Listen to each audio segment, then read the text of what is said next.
We started a long time ago building a resource for better ways to teach in schools. We discovered over the years that teachers have come up with a lot of great ideas about how to do things. So we went to some of the best educational universities in the country, and we enlisted them to help us prove some of these things. And the first thing was project-based learning.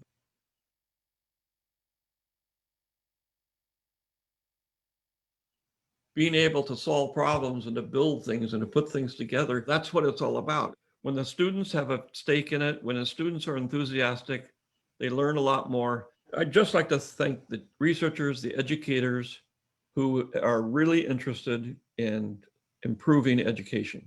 You know, when we say we think this idea works, we think this idea works, it's because hundreds of people have contributed to that idea. And we're very appreciative of the educators spending their time to come up with better ideas about how education should work.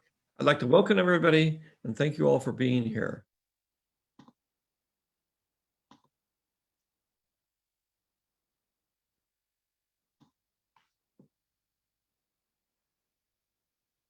Hi, everyone. I'm Anne-Marie Baines, founder and executive director of the Practice Space, and welcome to Learning We Need, a live special event from Edutopia on the case for rigorous project-based learning. Thank you to the more than 16,000 registered educators, administrators, parents, and others who care about project-based learning.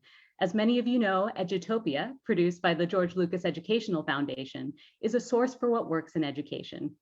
I come to this work first and foremost as an educator who believes in the power of youth voice to advance a more equitable world.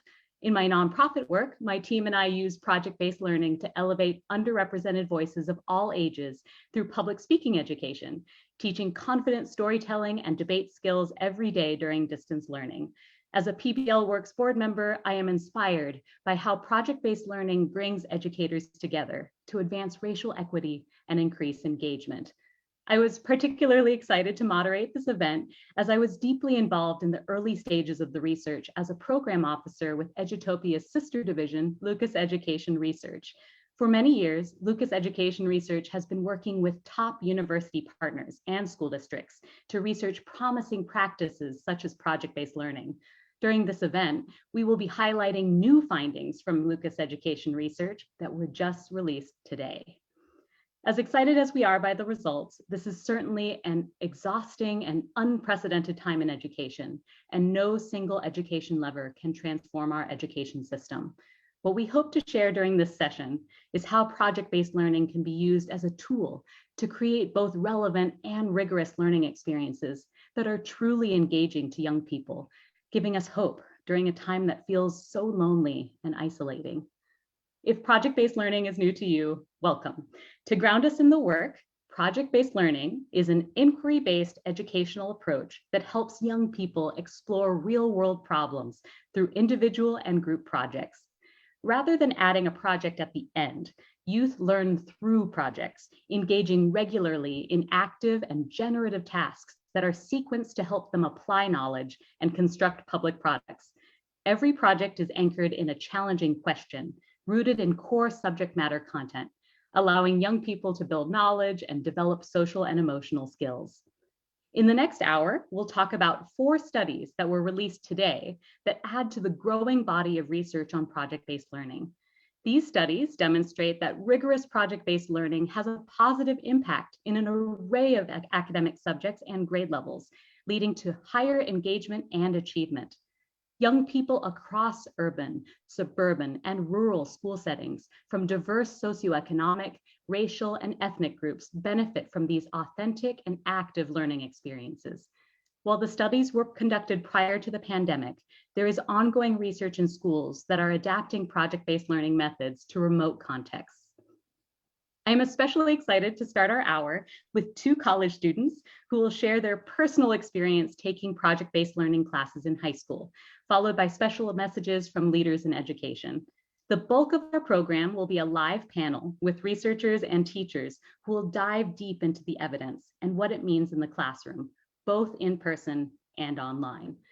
We'll end our program with a district administrator on how you can use this evidence and accompanying resources to get started. Many of you have already sent in your questions, and we'll do our best to address them throughout the program.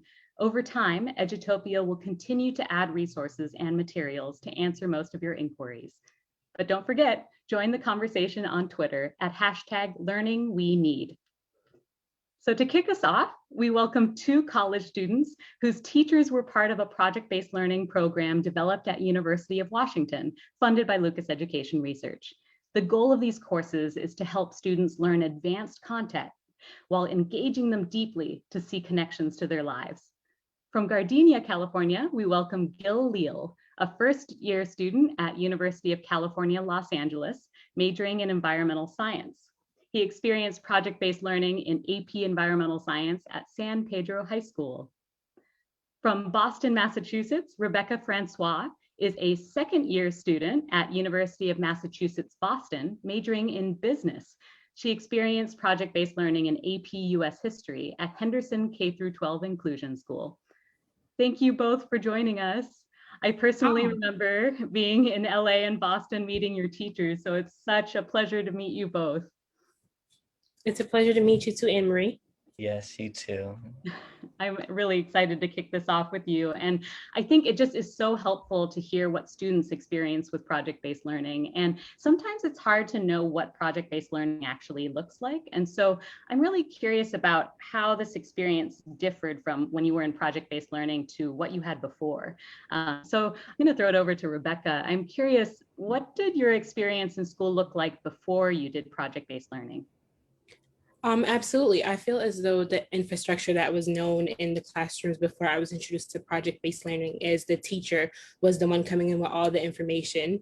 And you can tell that from the way the classrooms were structured. We typically would have these big desks where the students would be facing the teacher and they'd have their backs to each other with kind of like the spotlight attention on the teacher. When I switched over to project-based learning, I noticed that we switched the format of our classroom to a circle so that we all could see each other's faces. And that shift kind of ushered in the collaborative space that we took with project-based learning, where it felt like the students and the teachers were equal part contributors in our learning community.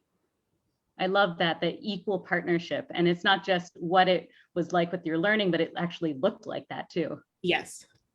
Nice.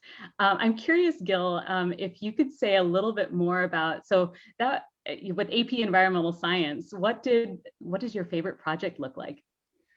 So my favorite project it's called Ocean in Action. So basically every person in our class kind of took a role in like an island community to do research on not only how these two proposals, which would include an oil rig and a salmon farm, how these would impact the general coastal community, but also later they would debate in their own point of view based off who they were, and what would become like a very heated debate, which is pretty cool, how it would go through, debate which one to really go forward with. So there was a lot of different like, I guess you could say characters or like people involved that we were in. I was a marine ecologist. There was oil rig executives, family people, part-time job members, fishermen. And it was really eye-opening because we got to see how it's like we have so many different perspectives and priorities in like our economy. And it's like, it shows how it's really not so easy to really move to like an economically and environmentally stable, society. So it was really nice to experience and try to connect with that. Nice. That's so helpful just to imagine. And a lot of times we talk about how students are learning through projects. It's not just tacked on the end as a project that you do as an assignment. So can you illustrate a little bit more in that Ocean in Action project? How were you learning through projects there? So we were learning because, like in a regular typical class, you would get like a topic by topic or like you would go unit by unit. But when it came to like this one project, we were able to get multiple ideas and try to connect, find the correlation and connect all these big ideas together. So for example, with this ocean in action, we had, population dynamics, biodiversity, land and water use, you had non-renewable and renewable energy, we had a little bit of economics and policy in there. So all these, you could combine them all and you actually see how, you know, all these topics in environmental science actually relate in the real world. That's excellent. And speaking of the real world, I'm curious, Rebecca, I know you're really deeply involved in civic education right now. And I'm curious especially in the COVID era, what does it look like to apply those lessons that you learned in your project-based learning classes to your life today? In project-based learning, we did not just stop at theories when it came to problem solving. We actually worked through the steps to see what it would look like to put the ideas that we have into actions facing the constraints that you would in real life, which mimics more the environment that students face when they leave the classroom. Because if we're being honest, in the real world, or I shouldn't keep saying the real world, when you leave the classroom and you're trying to apply ideas, you need to not just be able to spot a problem, but maybe have a hypothesis and some plans to how we can work towards a solution. Within COVID-19, I found myself using those lessons to advocate for college students, which I thought were a missed demographic for some of the aid that was rolling out for financial aid, basically for COVID-19. These students were a volatile demographic because I live in Boston, and I know we're a college city, so we would have kids that were homeless because of COVID-19, because the universities had shut down and they no longer had the dorms to live because of the strict lockdowns that were adhered and the curfews. Students had limited time to be able to earn money, which is something that you needed during this time, because not only did you have your regular expenses, you also had the safety precautions that you had to buy. You had to buy masks, hand sanitizer. And at the moment, those were very volatile things, and the market on them expanded and they were expensive. I remember at a point in time, a pack of 50 masks cost like $20. And you needed that for your safety. So in COVID-19, I found myself using the lessons that I found through project-based learning to just reach out to the representatives of my community and let them know that this was a struggling demographic. And if we as a city wanted to protect our people, that we should be protecting all of our people. What prepared you to do that? The conversations that I was able to have with my teachers at the time, and with my classmates. As I said before, project-based learning, we were equal contributors into our education. I was pushed by my teachers, I was pushed by my classmates to not only think how to present a topic to a certain demographic, i.e. knowing my audience, because I knew that I was reaching out to politicians. I wanted them to understand that this is a topic that should matter to them, because this is a topic that mattered to their constituents. So I made sure to have some of their constituents write in on the letters that I wrote, just to show them that this wasn't just one voice reaching out, but a community. And I was able to do that because in project-based learning, we encourage learning within the community and speaking out with our communities, which were my classmates. So those were two of the things that I took away from project-based learning that I still apply to this day, and that I applied within the COVID timeframe. Nice. Thank you, Rebecca, and amazing work, especially to advocate for your community. Gil, I know you're majoring in environmental science, and that was the class that you took for project-based learning. So how are you using the lessons that you learned in your classes? Thank you. So I guess you could say it's very similar to how Rebecca was pointing it out, as far as how the class really teaches you how to like not only plan something, but actually like executing this plan that you have. So for example, I mean, I currently go to UCLA, and UCLA already has a very eco-friendly kind of setup when it comes to their campuses. So, I mean, I'm part of this kind of interest group called CalPERG UCLA. And so one of the things that we've done is we recently got an initiative set out that actually reduces the time Governor Newsom will go to 100% renewable energy instead of 2045 to 2030. And not only did we just give him a plan to do something, but the people in our group, including me, did research and found actual ways for Newsom to use the counties and use different programs to actually get us to that goal that we all want. So that's as far as UCLA. And then in my community, a problem that I noticed that there's this recycling bin that comes in a lot of grocery stores that is specifically for type 5 plastics, which are like grocery bags, because, you know, local waste systems, they don't take those kinds of plastics. So when I would go to Target or Walmart or Ralph's, they wouldn't use that for that reason. They would be using it for trash cans. And I'd be like, why are you doing this? Like, what's the point in the general? Like, we have to like, the goal is to try to like make people more environmentally conscious, which is very surprising to me that I figured out that not a lot of people are, which is because of the way they were taught, which is okay, but you know, it's best to start now than never. So when it came time to actually um, go to up front to like the managers or like the executive directors at these stores, they realized the problem and they were like, oh, you know, what were we going to do? But then when you have more people standing up to it, and which we were able to do, then they were actually able to change it. And so now I'm able to go put my grocery bags, my plastic bags in the actual thing, knowing that it's actually doing real good instead of going to the landfill. That's amazing. I mean, the thing that really stands out to me about both of your stories is just that you're giving back to your community and you're speaking up about issues, but you're also not waiting a long time to see that change. You're seeing change right now, which is exciting. So just to end this segment, I'm curious, a lot of the students that I'm working with right now, you know, they're looking for inspiration because it's so hard in remote learning and not being in person. And if you were to say that there was advice or inspiration out there about how to do project-based learning in the virtual world, what advice would that be? Let's start off with Gil and then go over to Rebecca. So with my experience already at UCLA with these Zoom meetings for like school, I think one of the most powerful things you could say as far as when it comes to virtual learning is, you know, it's really not that much different. You know, you go into the class, you know, you see all these new faces and you're nervous, but you know, we all eventually get along with them at some point in the class. So never be nervous or afraid to talk to them just because they're on a computer, because in the end it's just the same type of experience, just a different setting, I guess. But in the end, at least for me, I got the same result out of it. You know, I still made friends, I still got contacts, we still did goals, and we still had a good time. Thanks, Gil. And over to Rebecca. So project-based learning in the virtual world, what advice would you have for students? I tell them not to be afraid to be uncomfortable because that's when the real change happens.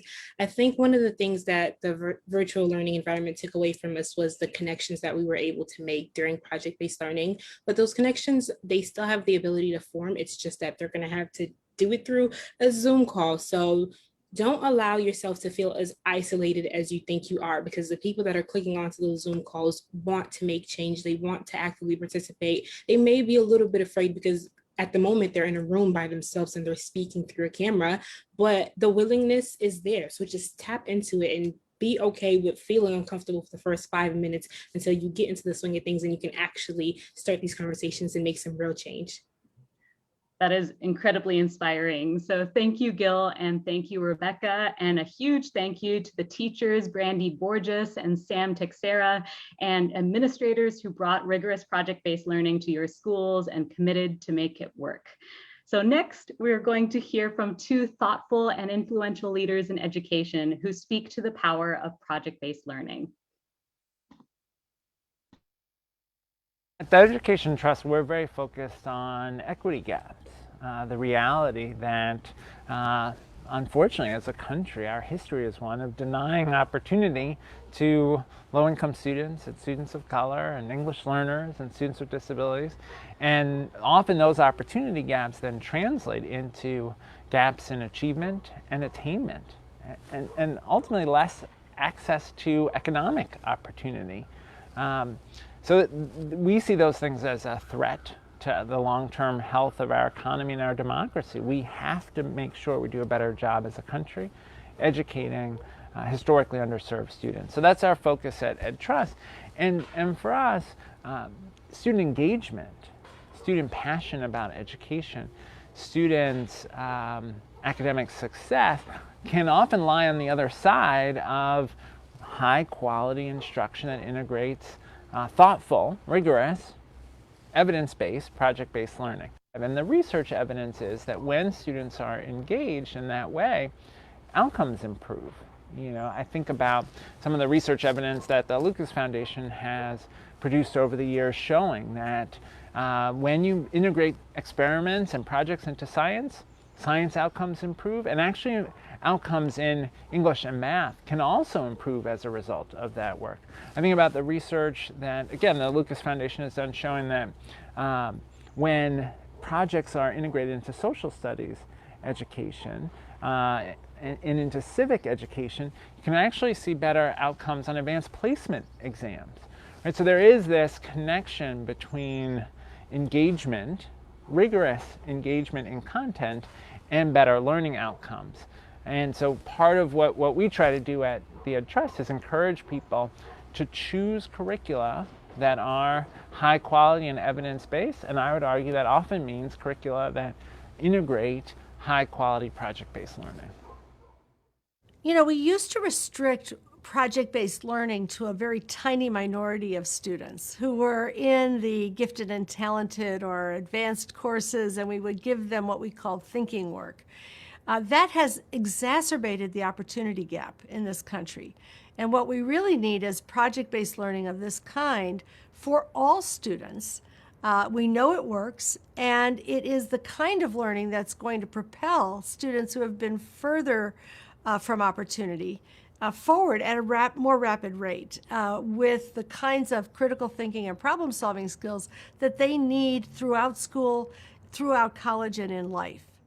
Everyone learns more effectively when they're actively engaged, when the knowledge builds on their prior knowledge, when they can use what they know to inquire into something new, when they're excited about what they're studying, when they feel positively about it.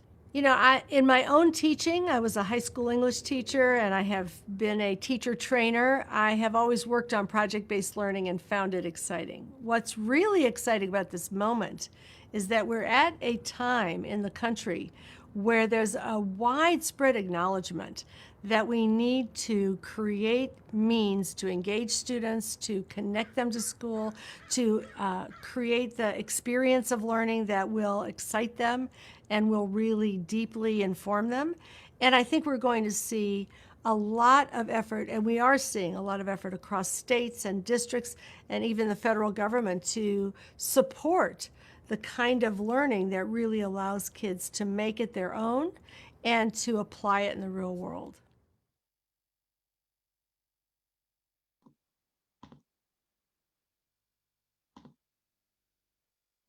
As we just heard, project-based learning connects rigorous engagement with content with better learning outcomes, improving access for each and every student, including those who have been historically underserved. Here are some of the top headlines. High school students who engaged in hands-on inquiry-based projects with real-world applications significantly outperformed their peers by 8 percentage points on advanced placement US government and politics and AP environmental science exams. Third graders who constructed models to make sense of science concepts performed significantly better, with an 8 percentage point advantage on a state science test. These effects persisted for students of all types of backgrounds, regardless of race, gender, or reading ability. Second grade social studies students from low-income communities in 24 project-based classrooms gained the equivalent of 5 to 6 months more learning than students in non-project-based classrooms. Sixth grade English language learners scored up to 28 percentage points higher on a state measure of language proficiency in a project-based science course that emphasized group work. In short, across the 4 studies, teachers report that project-based instructional practices greatly improved student engagement and therefore learning and retention of information within the classroom and across subject matter areas and student backgrounds. Research briefs for each study are available on the Lucas Education Research website and will be shared following this event. But let's hear more from our panel. A warm welcome to Dr. Britta Hogan Cheng, Principal and Founder at Menlo Education Research, Amber Graber, Curriculum Coordinator in the Des Moines Public Schools, Dr. Joseph Krajcik, Lappin Phillips Professor of Science Education at the Create for STEM Institute at Michigan State University, and Deborah Peak Brown, Education Outreach Specialist at the Create for STEM Institute at Michigan State University. Hi, everyone. It's good to see you all. Hi, Marie. Excellent. Good to be here. Yes, it's like a little reunion. So I'm really excited to dive in this research with you. And we're going to start off with Britta. So Britta, you're an advisor to Lucas Education Research. And so you are familiar with all of the research studies. And so I'm curious, just if you could tell us a little bit more about what stands out to you as most important across the studies. Yeah, well, beautiful job with the highlights, Anne-Marie. That was very well done. I just want to point out that each of those studies that you highlighted, each one of those is a really high quality, high technically rigorous study. That each and every one of those is a contribution to the field in and of itself. But what we have here are 4 randomized controlled trial studies, high quality research that is really hard to do in our field, as you know.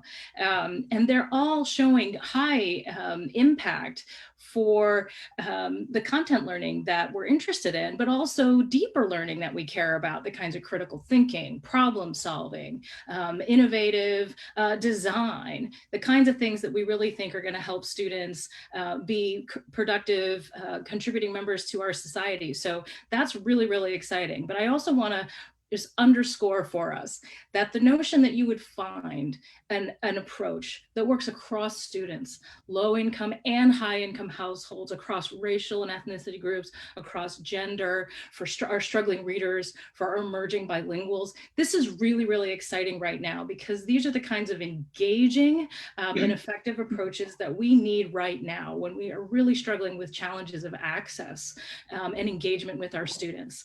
So I'm really excited about that. And I also just want to make one other point about them, which is that while the quantitative and technical rigor of these studies is super, super impressive, so is their qualitative evidence telling us what it really looks like in classrooms. So we have case studies and teacher interviews and student interviews that are really backing up this quantitative results, showing us what it really looks like to do it on the ground. Really impressive work altogether.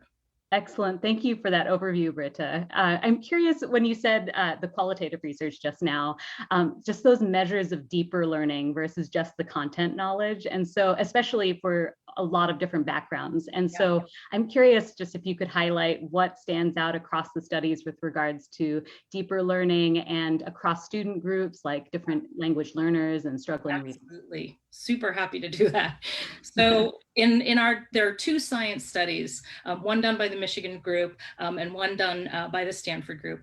And they both are showing not just impacts for content knowledge in science, but also the practices of science, what we care about in terms of the next generation science standards. Like, so for example, using data, creating scientific arguments, those kinds of practices and skills that are really important to be able to use your knowledge to innovate and to solve problems. The other thing that we can see is that although these are studies that are focused on science or maybe social studies, we're also seeing impacts for language development. And that's amazing that you can see impacts of project-based learning outside of the target domain. And then we also have in the Michigan study some impacts on social and emotional learning. When students really feel like they value collaboration and are valued in the classroom, this is a wonderful foundation through which to teach them both the content learning, the rigorous content that we care about, but also these deeper skills and knowledge and use. Excellent. Thank you. I'm going to turn it over to Joe. It's good to see you, Joe. You've been doing project-based learning and researching it for a really long time. And so what is new now? Why should we pay attention to this research? Sure. Thanks, Anne-Marie. So, in fact, project-based learning has been along for a long time, for over 100 years. But actually, for a long time, it was always this gut feeling, this should work. Yes. But as we heard you actually at the beginning say, here are some of the principles of project-based learning. And one of those principles is that kids are engaged in trying to make sense of a problem that's meaningful to them. And we now have really rich evidence that says that really works. And we never had that before. Before it was a gut feeling. So one of the important aspects that exists nowadays, like should we move forward on this at a much larger scale? Well, we have evidence to support it. It's just really critical. The second thing with respect, I'm a science educator, by the way. The second thing we have with respect to science is we have a set of national standards, not national standards, we have a set of standards that many states have now adapted, the next generation of science standards. And what's amazing, what they match so nicely with project-based learning on two issues. One issue is the whole goal behind NGSS and the framework from which they came from was to have kids make sense of phenomena or problems. That sounds pretty much like the driving questions in project-based learning. But two, it really focuses on rigorous learning. It's not just content.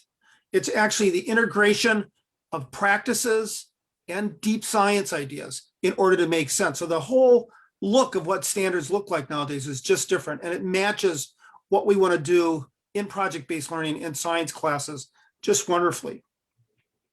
The third thing that I'm going to mention is that we've always had really good data that shows that from a learning perspective, that kids can learn in a project-based learning classroom. But the question I always got as an educator, yeah, but do they learn better than in a traditional classroom? And now we have really, as we just saw some of those evidence, we have some really strong, compelling evidence that in fact, project-based learning not only helps kids learn, but it actually is better than more traditional instruction. So those are some really new things that really support the use of project-based learning in classrooms. Thanks, Joe. That's a really helpful overview. And just as some context for our audience, Gil and Rebecca, who you saw earlier, both benefited from the Knowledge and Action curriculum developed by University of Washington researchers alongside high school teachers from Seattle and Des Moines, including Amber, who is one of the original designers. So the Knowledge and Action research itself was the first study ever done on the impact of project-based learning in the advanced placement context, and the results are significant. Researchers found that students who were taught AP US Government and Politics and AP Environmental Science with a project-based learning approach outperformed their peers on exams. And students in project-based classrooms were more likely to earn a passing score of 3 or above, that is 8 percentage points more in the first year and as much as 10 percentage points more when teachers were in their second year of implementing project-based learning. So more importantly, getting a score of 3 and above meant students had the chance to receive college credit and save on tuition. So Amber, I'm going to turn it over to you.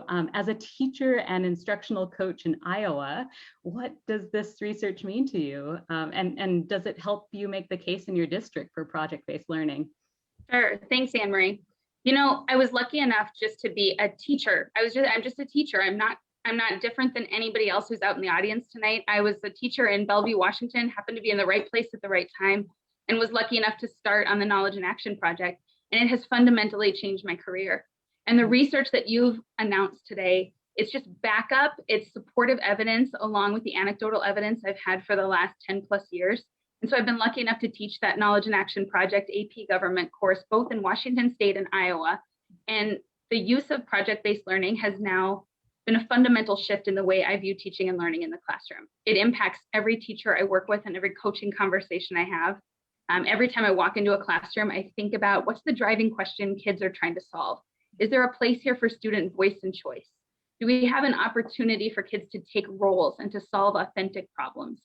And I really, really, truly believe that this kind of learning is not only more fun and engaging for students, but it does help them achieve academically. And for me, it's pushed me off the stage as a sage or a director and into the role of a facilitator of student learning. And man, these kids exceed my expectations every time. They are extremely creative. They're so productive, but we just have to sometimes get out of their way. And project-based learning allows me to give them what they need in the moment, but also to let them struggle and then to find new solutions. And it's been the best part of my teaching career by far. You can feel the passion through the screen even. It's just addictive, and it's very inspiring too, just because it's something that is just so meaningful for students. And Deborah, you also are an educator, and a lot of people in the questions ahead of time were wondering about how to make project-based learning rigorous. And so Deborah, as an educator, can you say a little bit more about what rigorous project-based learning looks like? Sure. As Joe mentioned earlier, who I work with, the next generation science standards have been adopted by many schools, many districts across the nation. And the first thing that teachers ask me when I work with them about project-based learning is, can it really address the standards that we have to teach? And what I say is that rigorous project-based learning is really based on learning goals that do what NGSS, the Next Generation Science Standards, are asking us to do. Integrate the doing of science with the big ideas of science. And we see that in our students that we work with. We have a unit where students are investigating how can we design fun-moving toys that other kids can build. Now, in that unit, students are really working with some difficult science ideas, balanced and unbalanced forces that sometimes even adults have a hard time with. And yet they are able to use those science ideas over and over again as they're designing these toys. Now, they're not just designing toys for fun, although it's a lot of fun. They really are using the ideas in order to figure out things about how their toy works. They're asking questions about their toy, using these ideas around forces and motion. They are looking at analyzing data. They're doing all the things that scientists do, using these ideas over and over again. And as they use these ideas, the knowledge builds and grows because it's connected to a purpose. They have a reason why they're trying to figure it out. And they're getting deeper and deeper knowledge as they use those ideas over and over again to design their own investigations and to design that final toy. Oh, I would have loved to learn how a toy works. I don't know how to do that now. And so, Deborah, that was a really great brief picture. And so let's get even more of a picture about what this looks like in a third grade classroom. So this was filmed pre-pandemic in Madison, Wisconsin, with a video narrated by Deborah and Joe. And the full video is available on Edutopia. So let's watch.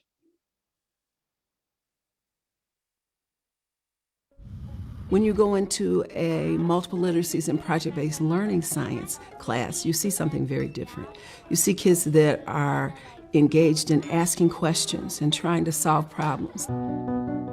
We developed 4 units for the third grade that cover a full year of curriculum that are integrated with mathematics and English language arts. They are really investigating things. They are really making observations, asking questions. They're developing models. They're arguing with each other about the science. We integrated literacy where it was really important to support children in the learning of science. So we saw just in the classroom kids getting excited about reading because they were excited about the topic, because it was something that was related to what they were trying to figure out.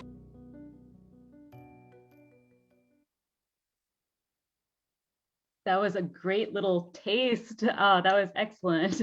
So Joe, can you tell us a little bit more about this study? It was called Multiple Literacies and Project-Based Learning. And what was most interesting and surprising to you? Sure. So one thing you should know is that we did get great results, and I'll talk about those in a second, but it took a long time. We actually worked on this with teachers across a 4-year period, but it's that refinement of working with teachers and kids in the classroom that actually allowed us to get the results that we have. And so what was most surprising, you heard the results that Anne-Marie already reported. We got an 8% difference in learning between kids, third graders who were in the treatment group compared to a matched controlled group. The kids were similar, right? So it wasn't like we had the gifted and then we studied the other kids, right? No, these kids were matched, similar. And we still got an 8% difference on an examination that was actually developed by the State Department of Michigan, and it was validated through them. So it wasn't us that wrote those tests. Otherwise you had said, well, Joe and Deborah wrote it, so no wonder the kids did great, right? No, we didn't have anything to do with it because we didn't want anybody to say that. We wanted everybody to know this was solid research. And when you hear that 8% difference, you can ask yourself, what does that mean? Well, that means if you got a C minus, it could maybe bring you up to like a C plus or a B minus. Or if you got a B, maybe you got up into the A range. So that's a significant jump in your performance, which is really, it made my heart sing. I mean, I was just thrilled. So that was one thing that was really exciting to me. But the other thing that was really as exciting, it didn't matter if you came from a low social economic status, didn't matter what race you were from, and it didn't matter what reading level you were at. That treatment effect, that 8% difference still held. That means if you were a very poor reader compared to the other kids in that group of that reading level, you did 8% better. If you were in a very top reading level, you still did 8% difference. That is really an important finding because it holds across the groups. So if we're really looking at trying to help all learners, it's a really important finding. Second thing that I found really amazing about our work is we hardly lost any teachers.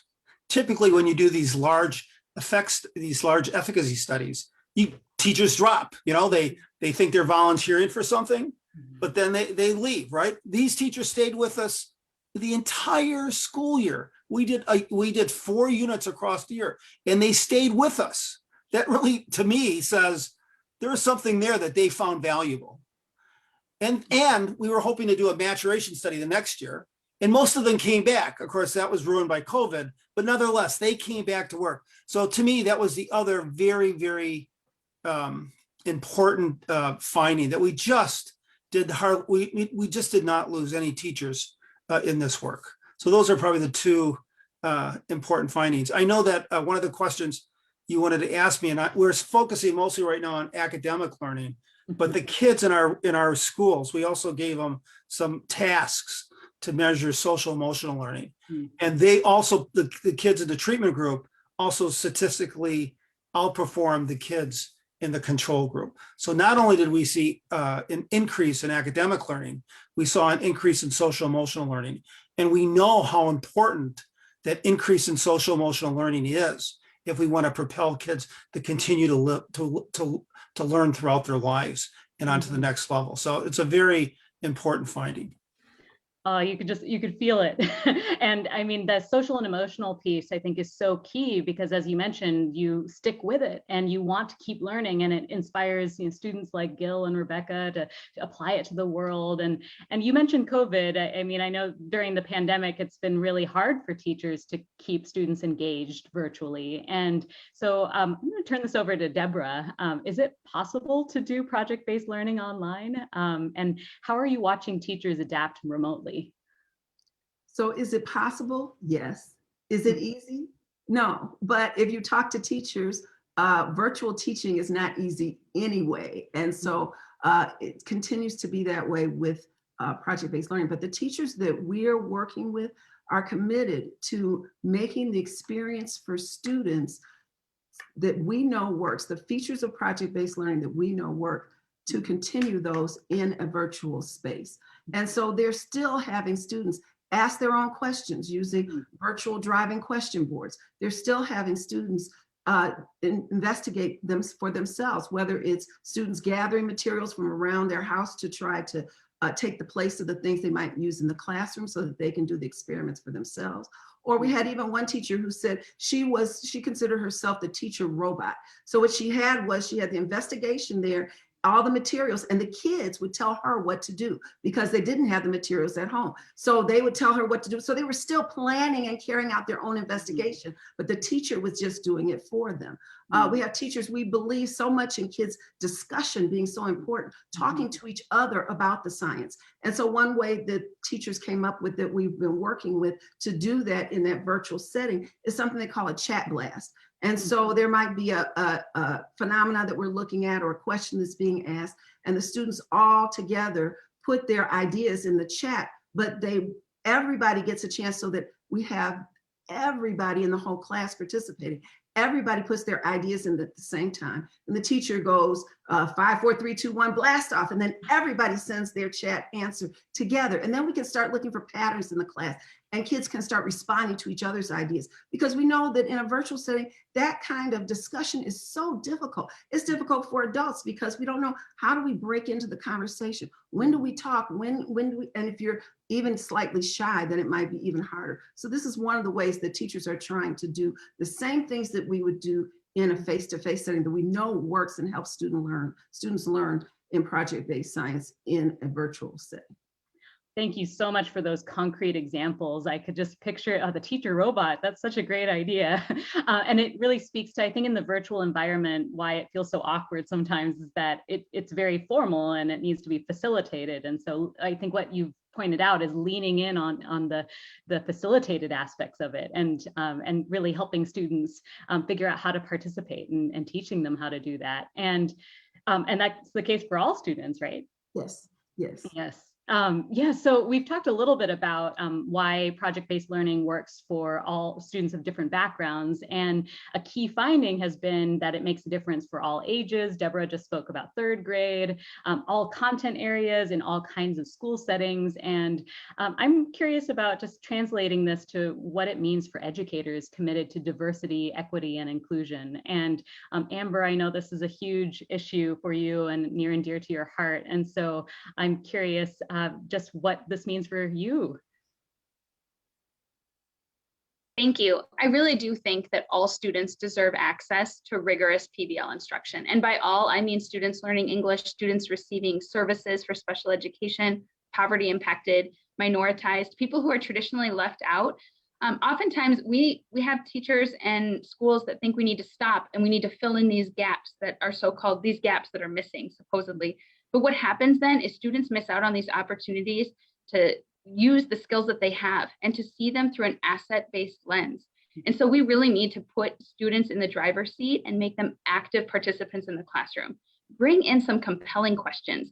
Give them the chance to take on a role in the classroom that is a real authentic role in society and put them to work. You know, you don't have to give students everything, all the knowledge that you have in order for them to solve the problem. Let them dig, let them investigate and explore. But in order to do that, teachers really need high quality professional development, because what I thought PBL was when I started was, you know, doing a unit of instruction. And then all of a sudden we would do posters at the end and we'd put them up and look at the projects. You can see them, but that's not project-based learning. Project-based learning is starting with a compelling question, and that you create this list of need to knows. And as you go through the learning, you figure out what it is you need to know in order to solve the problem. And instead, we need to think about the project as the main course, not the dessert. And so that's often how we've thought about it as we've designed these projects and gone through many iterations, is that every time, is the project the main course or is it the dessert? And so giving teachers a chance to study PBL and to understand the practices and the elements of good quality gold standard PBL matters. And so I hope that those of us that are out there thinking, yes, we need to start doing PBL, it's not we start it tomorrow. It's we start incorporating pieces tomorrow and we start learning tomorrow and collaborating with each other. So many teachers have so many great ideas. Use those ideas and try it. Give it a shot. Oh, I love that. And I mean, that was for teachers out there, and I'm curious for researchers. What does this work mean, Britta, for researchers and educators who are committed to diversity, equity, and inclusion? Well, first of all, I just want to say that we have such trouble replicating the things that we know work. We see studies that are conducted, high quality RCTs, and then they move to another setting and they can't translate into a new setting. And so what we're seeing here across these four really high quality studies is that they're translating these impacts both across student groups, but then we see that across the settings, across rural and urban schools. So we're really seeing a lot of evidence of compelling case that there is an approach that can work across the board. And as Joe has mentioned, right, both high economic and low economic, both high achieving and low achieving, struggling readers, emerging bilinguals. So it says, Walter Parker says, we can have our cake and eat it too. We can actually bring the best instruction to each and every student in the classroom. Having an approach like that is invaluable. And having an approach like that now, when we know that students are going to move forward with a range of learning and also, you know, mental health challenges, having an approach that meets students where they are, gets them engaged and supports them all the way through an entire academic year. It's amazing. It's a really compelling argument for the ways that we should be thinking about learning going forward. Thank you, Britta. So we are running very close to the end of our panel, and so this is going to be very, very tight. So one sentence. just to wrap up this panel, from all of you, what is the final message you have for people out there about project-based learning? And I'm going to turn it over to Amber first. You spoke to this a little bit, but if you had one sentence as your final message, what would it be? Project-based learning makes me excited to go to work every day, and it makes the kids excited to go to school. Oh, doesn't get better than that. Over to Deborah. Just the message that it works for all students and all teachers. We've worked with first-year teachers and experienced teachers, old people like me who've been doing the same thing forever. They all love it when they see the excitement that comes from the kids. Thank you, Deborah. Over to Joe. Yeah, I think if we want to reduce the achievement gap that exists in this nation between people of color and whites, I think we know a solution nowadays. I think if we can apply project-based learning from the earliest grades on, through middle grades, through high school, we can reduce that gap. So if we're really serious about promoting equity and really promoting that achievement, that persistent achievement gap that has just been our nation for such a long time, we can do it if we just focus on developing rigorous project-based learning and carrying it out from elementary grades all the way through high school. We'd have different kind of learners at the end, just amazingly different kind of learners. Thank you, Joe. And finally, over to Britta. I agree, Joe. The achievement gap has been around for far too long. Really would love to see us not just close the gap, but change what education means for all our students. Imagine if we had Gills and Rebeccas coming out of schools in the kinds of numbers that we're seeing in the research that we're reporting on today. I think we would all be really excited to see that. We need our innovators, our critical thinkers, our problem solvers more than ever today. And what we have in this research, if we look at the research, we have an approach that helps us set the stage for that by showing students that their voices and their ideas matter in class, in their community, and for their futures for our society. Thank you to all of you for your time today and your significant contributions to improving education. Thank you so much. So we're going to continue with a final perspective from an administrator. So before we go on to that, to everyone who's watching, many of you have asked important questions about how to implement project-based learning. And some of you are just getting started, while many of you are experienced and seeking new ideas and strategies. So a note for everyone registered, please keep an eye on your email for a follow-up message with links and new videos to help you implement and make the case for project-based learning. So to get an administrator's perspective on how to implement project-based learning, I want to welcome Dr. Michael Mcdowell, Superintendent of the Ross School District in Ross, California, and author of several books, including Rigorous PBL by Design. Hi, Michael. Hi, Anne-Marie. Great to be with you. Yeah, it's good to see you too. Thanks for joining us. So you've advocated for a long time on behalf of project-based learning in a lot of different parts of the country. And we've spoken a lot about during this event about the tension about what is considered rigorous content and what is most relevant to students' lives.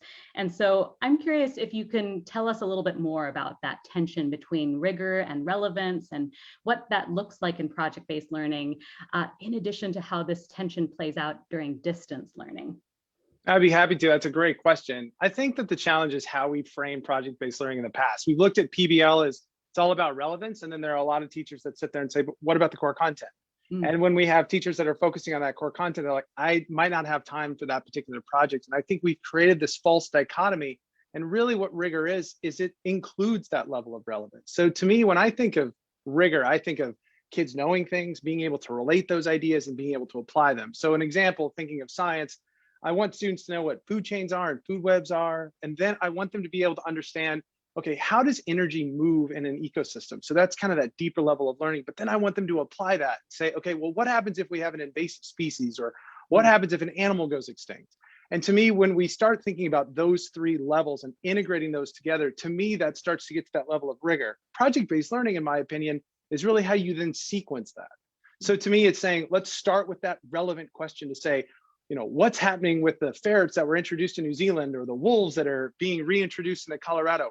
What's happening? Should we do something about it? Who's responsible? And so students have this kind of all of these engaging questions, and then they start moving into, okay, now we need to learn that core content. So let's learn what a food chain is. Let's learn about food web. Now let's Let's understand the meaning of what all of this means in terms of how ecosystems thrive and how they can be negatively impacted, and then go back and solve that particular problem. I think if we can frame this in terms of everyone's at the table, that rigor and relevance are two sides of the same coin, I think it brings teachers into the conversation. They say, so direct instruction can be a part of this.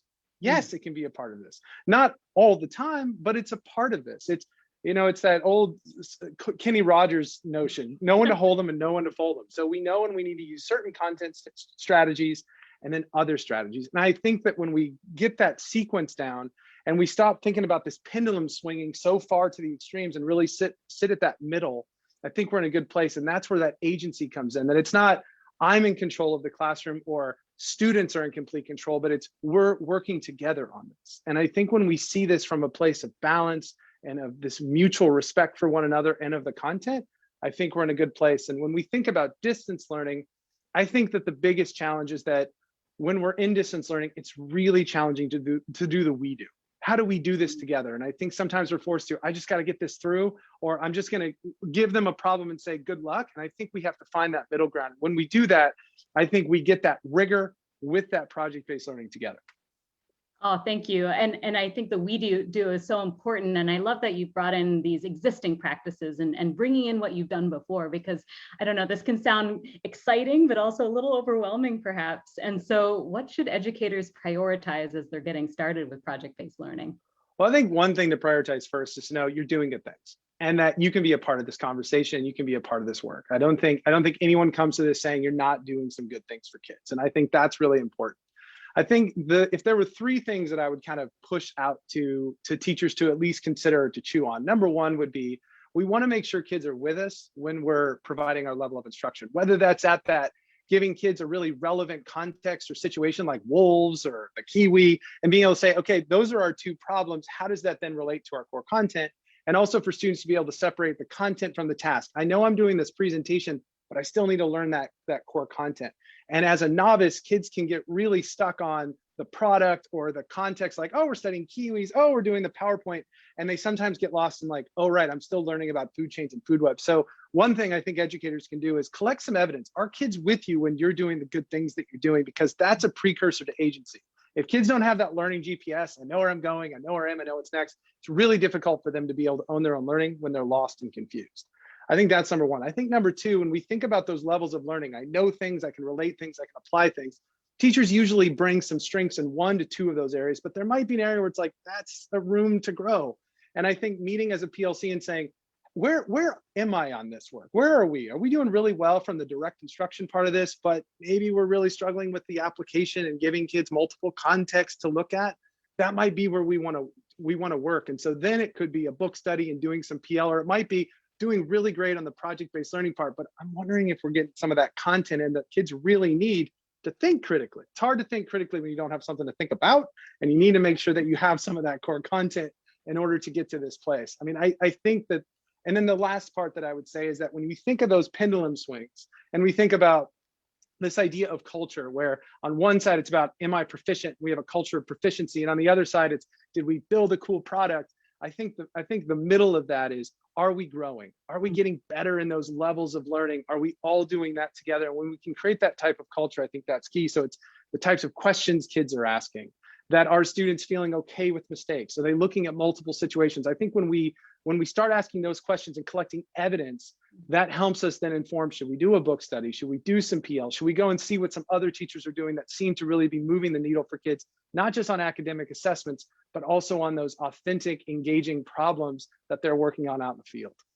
Thank you so much, Michael. We really appreciate your wisdom, your enthusiasm, your advice. And I know you regularly contribute articles to Edutopia, and so we can learn more about your thinking by searching for your name on edutopia.org. Thank you so much. Thanks, Anne-Marie. So to everyone out there, on behalf of George Lucas Educational Foundation, I want to be clear that none of what we've talked about endorses any specific curriculum or product. The research results we've seen are across different curricula, and we're not recommending any specific choice over others. You know what's best, and you should dig into the resources based on the unique needs of your school and your classroom. With that said, as we get ready to wrap up, please know that you can find much more information about the 4 project-based learning studies mentioned during this session, including research briefs, video summaries, and links to the open source free project-based learning curricula at lucasedresearch.org. We will also send you a post-event email tomorrow with these links, and for those who are interested, a link to download a certificate of participation. So thank you, all of you, for your interest and enthusiasm for project-based learning. Our young people need you, and I remain hopeful that we can create the kind of engaging, rigorous learning experiences they deserve. Before we leave, we're excited to offer a bonus segment. Immediately following the program, we will run 4 short videos about research and project-based learning. These videos are also available at Edutopia and on YouTube. So thank you, everyone. Take care and good luck for the rest of the school year.